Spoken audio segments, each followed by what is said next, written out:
Nessa primeira parte de lógica de predicados, vamos começar com a revisão da lógica proposicional, né?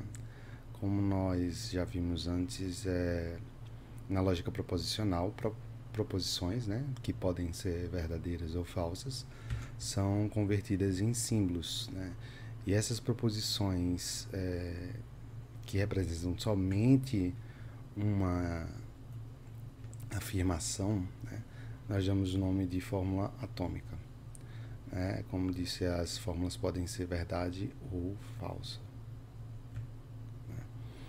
E vimos também na lógica proposicional que, com o uso de certos conectivos, a gente pode criar novas fórmulas, novas proposições, né?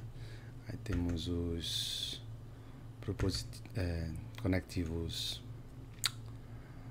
não, né, que é um conectivo unário. Temos o conectivo e, ou, se e se, somente se, né? E cada uma dessas expressões, né, não p, p e que, p ou que, p, então que, p, se, somente se, que, elas também são fórmulas que podem ser verdadeiras ou falsas. E elas são chamadas de fórmulas moleculares.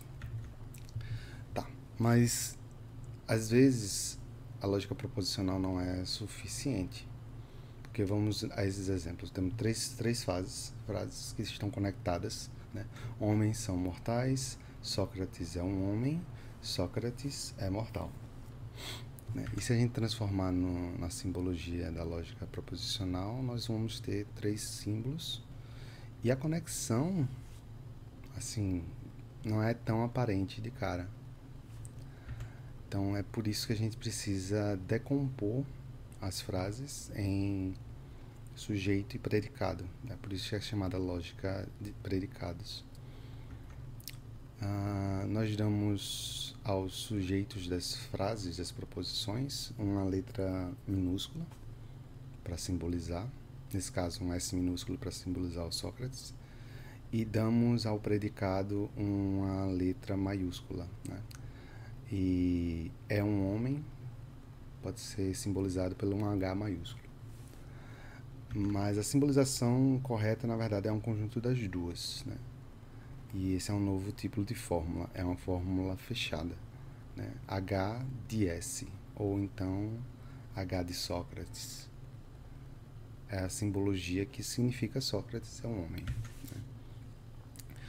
E a gente pode fazer uma simbologia para cada proposição que é formada por um sujeito e um predicado, né? Sócrates é um homem, Sócrates é mortal. H de S, M de S. Quando a gente usa um símbolo para significar um indivíduo em específico, nós chamamos esse símbolo de constante. Nesse caso, S é uma constante aqui. E também podemos usar os conectivos que nós vimos anteriormente, os conectivos lógicos. Então, não H de S, né, simboliza Sócrates não é um homem. Sócrates é um homem e Sócrates é mortal. Sócrates é um homem ou Sócrates é mortal. Se Sócrates é um homem, então Sócrates é mortal. E Sócrates é um homem se e somente se Sócrates é um mortal. Tá. Nós podemos usar o mesmo predicado para diversos sujeitos, né? Para diversas constantes. Então, Aristóteles é um homem, H de A. Platão é um homem, H de P.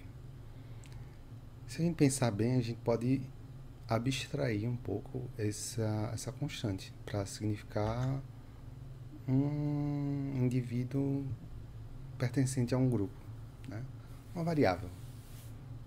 E tradicionalmente usamos X, Y, Z, as letras finais, né, do alfabeto, para simbolizar uma variável. Mas aqui é diferente da fórmula fechada que vimos antes. Como o X é uma variável, a gente não sabe quem é, a gente não está afirmando que se trata de um indivíduo específico, essa não é uma proposição válida, porque a gente não tem como saber se a proposição é verdadeira ou falsa, né? Ou se o predicado se aplica ou não à variável.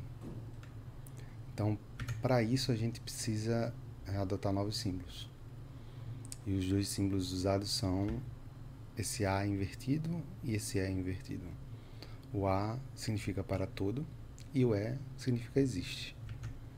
E colocamos eles antes do predicado. E eles vão qualificar a variável que está conectada a esse predicado, né? No caso do x, uma variável, né? Para todo x ou existe um x, né? Então, uma proposição completa, uma fórmula completa, usando variáveis, seria: para todo x, x é um homem. E por que isso é diferente da proposição como vimos anteriormente com a variável, né? Porque agora a gente está fazendo uma afirmação sobre o conjunto universo, né? A gente está afirmando que para todo x do nosso conjunto que a gente está analisando, a gente está afirmando que eles são homens. Ou, por exemplo, existe um x, tal que x é um homem. A gente pode verificar se essa afirmação é verdade ou não. E como a gente fazia na lógica proposicional, nós também podemos combinar fórmulas fechadas para formar uma sentença mais complexa, né? Então, a gente pode usar os conectivos, os mesmos conectivos. Então, existe um x, tal que, se x é um homem, então x é mortal. É uma proposição válida. E essa leitura que eu fiz, existe um x tal que, se x é um homem, então x é mortal, é uma leitura meio formal, tá? Direta, por extenso, digamos. Mas a gente pode interpretar essa frase como: alguns homens são mortais. Isso vai ser importante na segunda parte, que vamos analisar novas regras da lógica de predicados.